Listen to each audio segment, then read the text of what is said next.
Hi guys, how are you? Welcome back to my winter garden. It is another typical winter day. As you might see, skies are grey, kind of looks grim.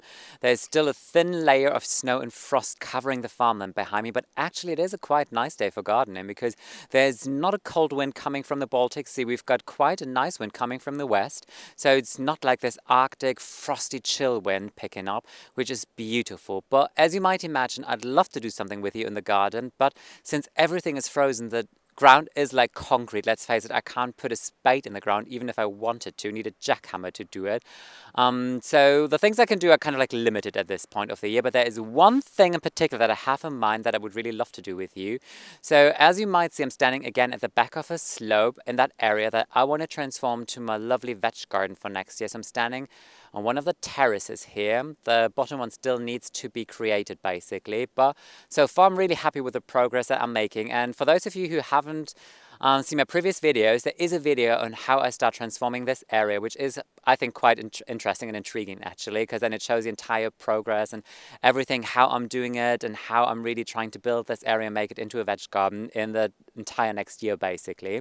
But what I want to do in today's video is I want to build a little trellis because I will be growing some beans that need support, some climbing beans, and this is a perfect time of the year, I think, to actually do stuff like that, because once the temperatures are rising again, there's so many other things in the garden that I want to do, and when I can start digging and potting and doing all of those things, building a trellis is definitely not top of my priority list, but today I think is a perfect day to do it.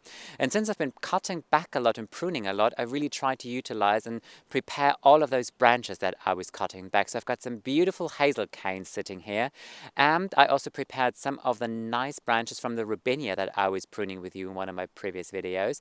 So those are the two materials that I'm going to be using today. Hope you're excited about it. So what I'm going to do now is flip the phone, step in front of it, and just talk you through the process on how I'm building a trellis. So I've already prepared my hazel canes, and as you can see on the ground, I actually got a couple of more lying down here. So I try and make sure that I choose some that are pretty much the same thickness and everything, so it works quite well. I think I'll start off with 6. I need to see if 6 is enough, or maybe if I need to use another one. What I want to do now is just quickly talk you through on how it works in theory, and then I just give you a closer look at things, so you really get to see and understand better on how I'm doing it. What I want to do is when I build a trellis for the beans, I don't want to build something that is kind of like straight. I want to build kind of like a teepee shaped trellis, so like a round one. And how it works is I'll come in with some twine and just tie it all up together at one point. Like, I don't know if you see it, maybe it's like not here, obviously, it should be a little higher. And then I'll just try and spread them out evenly. So I have like a round, nice shape. Trying to make it quickly now, not sure how quickly I can do it. Well, kind of. Yeah, easier than I thought, actually. Okay, so something like this, actually. This is the structure that I'm aiming for. That already looks well good. I hope when I do it properly, it's going to work equally good in a second.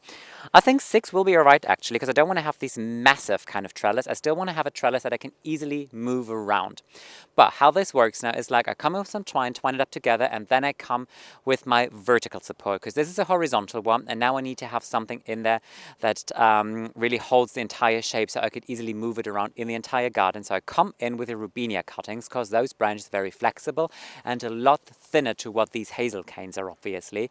And I can just weave them in here pretty much on how I was doing my basket weave fence sections that I shared with you already in one of my previous videos as well. So it's going to be pretty much the same technique. Still, I'm going to show you how it works in a second on a closer look on it. And then really work my way up here. So I make sure that I have a good horizontal and vertical support going on in this trellis here. I'm not going to bury it at one point. So if you build a trellis like this during springtime to make it a little easier, what you can also do is just put the canes really in the soil, anchor them well, then tie them together and then start weaving in your verticals. But I want to be very flexible with this, because if I feel at one point like, oh, I just want to use it somewhere else in the garden, or I don't know, grow something somewhere else, it's not anchored somewhere, I can just easily move it around wherever I want it to. One of the reasons why I really love building things like this for the garden with all the natural materials is like I can utilize everything from the garden. Now, the hazel canes come from the garden, the rubinias come from the garden. All of these are like cuttings basically that I take over the past weeks basically. And it's just a lovely thing of utilizing something. I use a lot like in the dead hedges, obviously, but when I have these beautiful, really straight growing canes, my mind immediately goes like, what can I build with that? What can I do with that? So these little like fence sections, I find them very nice and cute, but also like these trellises work really well. And I think the beauty of it is like it comes for free basically. The only thing you invest in something like this is your work, because all the material comes from your garden. You don't need to spend a penny on what I'm doing today, which I think is amazing, because like the secateurs and the lopers and all of those things I obviously do have because of the garden, because I do need to cut these things back.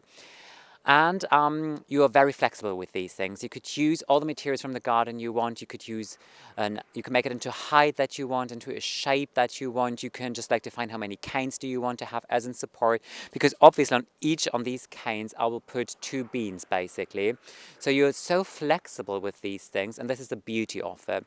I'm obviously going to use these here for the veg garden. So this is kind of like a productive trellis, but the style of trellis I think works also really well if you have a garden with a cottagey feel, for example. You can easily put something like this into your border and grow, for example, a clematis on it, or anything that likes to climb up a trellis would be really beautiful on this, I think. It's one of those things that is like, it sits very nicely in the garden because it is all the natural material and everything, and it doesn't feel like something artificial that you place somewhere in a garden. So it really feels like so organic, and it really belongs there. And this is why I really love building trellises like these. So what I'm going to do now is start preparing everything and then talk you through with a closer eye on it on how I do it.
So at this point, I'm running out of 2 things pretty much, daylight and material, but I still want to show you how everything is looking.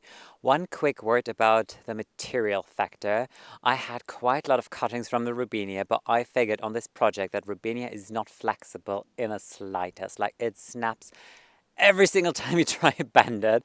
So there was a point where I was like, no, Robinia is just not the thing I could work with. I still had some hazels, and then I just started running to the other side of the garden and just cut more and more hazels, but still I don't have enough. So I kind of made it up to this point, which I'm going to give you a closer look in a second. So clearly the bottom layer is absolutely not where it is supposed to be, but what I want to do is flip the phone and just talk you through a little bit on how I've done it and what I still need to do actually. So just in case if you were wondering if the wonky look is what I was aiming for, absolutely. Absolutely yes, that is called country style. So yes, this is definitely what I wanted to have. Well, it is, if you don't really step back and look at it from a distance, that is what happens sometimes. And when I did go back and look at it at a distance, I was like, well, it's a little wonky here and there, but it's all right. I mean, really depending on what side you're looking at it. But just to show you up close how I've done it. So you could tell I basically just fixed all of them here at the top, and then I snipped off all of the longer branches coming up at the top. So it's really nice and tight there. Then I made a wreath actually out of hazel. So the wreath section is this one here.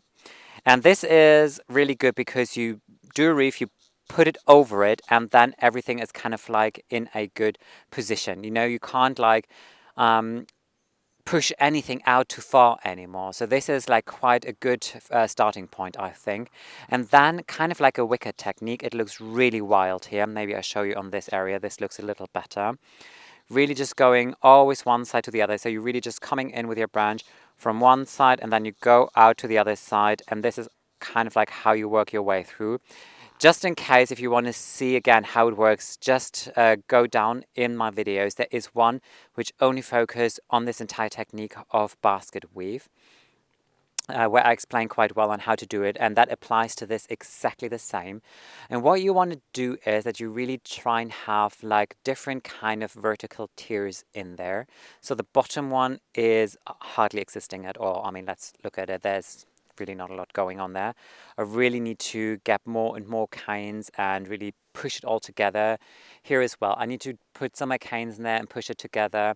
But I think this is quite alright looking now because if I just build the 3 tiers, the vertical ones, so that they are a little more substantial, have more body to it, they will definitely hold the entire trellis. It already is quite sturdy. I can already move it around. I already tried to put it in a different position and it works. So that is good. And how you start planting it then next year is that if I just go down with you, down by the base of the horizontal ones, I can put a bean basically here and there, and maybe a third one there at the back, and then just see how they are performing, and maybe just leave 2 of them, and then they would just climb up all the way on the horizontal beams. And since this is at least 2 meters in height, this is really great because I could use it for all different kind of things. Maybe if I make a decision to grow cucumbers on there, they would definitely work as well. So at one point I try and build a second one of those, so I have like a matching pair. But therefore I really need to just try and find more hazel. So I'm not sure if that is going to work out this year or not. I need to see and figure. Alfie, by the way, had a great time because all of those branches that snapped and fell down onto the ground, she had a jolly good time with them and she was playing with them. I kind of figured like playing with Alfie with sticks the entire time in the garden was a little bit of a disadvantage for me in this project at times because she was really excited about what I was doing. So I was like, okay, I need to excite you with something else now, little missy. Hmm? Hmm? You had a good day in the garden? Did you? Yes, I think you did, right? Oh, you did. Oh, cutie girl.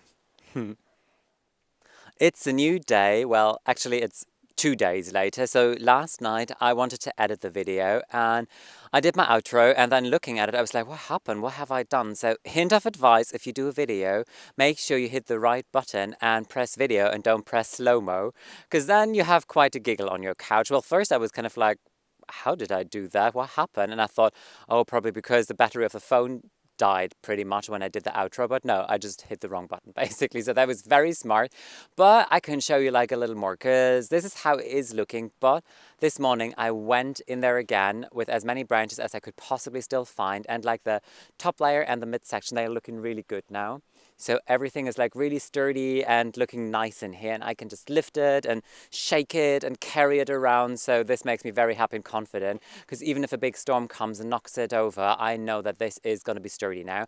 Like the bottom ring here, still I need to have some branches for that one, but I don't really have anything nice at the moment. So probably this is going to happen, I don't know, next year, I suppose, but I can use it already. This is the good thing and the positive thing, and I will. So you're definitely going to see how I'm going to use it in one of my future videos. And I think you can also get to see now the look quite well, how it looks. I think it just fits perfectly here at the slope because I was doing so many of these like wicker or basket weave techniques in my fences and try and continue with that in the future. So I think it just looks really nice in here and just speaks country to me, which is really just pretty in general. I might not put it necessarily in the upper garden because there's a different aesthetic going on a little bit, but I think here it just fits perfectly. And also like if you want to do something like this, I obviously use it now for the veg plot to grow some veggies on there, but I mean you could just use it brilliantly for a clematis or I don't know, like sweet peas. I think they would also be so pretty on there. So if you are having like a cottage field garden, for example, I think this might be just the perfect trellis for you. And I mean, it's kind of for free. everything I used in here came out of my garden. So I was just using the garden tools that I anyways have, just my time. But for all the rest, everything came for free. One more thing I did in the morning, I just quickly want to show you is if we just walk back a little bit here. I'm not sure if you remember, or maybe just like put this out of sight a little bit. There was already like a little bit of a fence section going on here. And I changed it because I did the upper fence. Oh God, that is so difficult. I did the upper fence there anyways. You know what? I'm just going to flip the phone out and show you up close. I think this is so much easier. So first of all, sorry for the noise. The neighbors are busy again, but this is, well, better get used to it because I need to get used to it. So yeah, this is the upper layer of what is going to be my veg plot next year, and I'm standing on the second layer here. And you see, I still need to put in the supporting system here on this side here. So all of this, where's my finger? All of this here definitely needs to be completely like supported, and I need to hide all the ugliness that is going on here. But you can tell I'm working on it already. And what I did is I put like little basket weave fences in here. So this is the last one I did. So like up here, this one here. And I was really happy with the look because I was using thicker canes, more substantial ones. So even like from a distance, you have a quite good look at it. Then here, if I swing to the right, there were actually two tiny ones and also shorter. They were not as high as the one on the left. And it really didn't look cohesive. So I've just taken everything out and did the entire thing this morning. So I put some new vertical canes in there, really hammered them in well. So everything is anchored. And then I was using basically thicker and more substantial kind of branches, always working in bundles again. Because I think this is just like the nicest look that you can have. And make sure that it's the same height as that one. And then just swoop around the curve here because I think this makes it look really nice. And if you step back, there's like one other fan section in the back. So I think it already looks so much nice and really things start coming together back here at the slope as well. And then quickly last night, I did this one here. So this is from all the old canes that I was actually using in the upper fence. So I used all of them here quickly. And here again, you kind of get to see the technique on how it's looking. So you really see how I'm working in bundles. And I feel it looks quite neat and nice doing it with that technique basically. So I'm really happy with that. And behind here, so there is like this tiny area of like in between two of these like fan sections. So I intend on planting this up because just behind the second one, so behind that one, this is where the compost starts actually.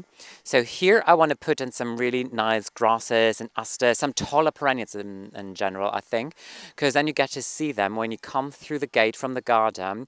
You get to see like the fence section here that swoops around, and then behind it there are the perennials, and then just starting here after this fence, this is where the veg plot is going to start. So I'm really excited and I can't wait to show you how it's going to look in probably half a year from now. So that is it for today's video. What kind of started as a let's quickly build a trellis video morphed into a like, Daniel, ruin your outro and then do something else on top of it video. And I'm really happy that I could show you actually how it looks now with a fence section here and how things are coming together. Like I really want to focus on this basket weave technique for this area here to make it look cohesive and really get the country feel to it. And I hope you agree that this is just a nice look for this entire area and that you're excited to see the entire progress and process that I'm making here and also how it's going to transform in the future. Now I still need to build the lower level basically here from a veg garden, and very soon I'm going to start ordering my seeds for the veggies and also for my flowers for annuals that I'm going to grow here and in the upper garden as well. So I hope you're excited about that video to come very soon. Up until then, I hope you have an amazing day and I would really love to welcome you in one of my future videos in my garden very soon again. Take care guys, bye.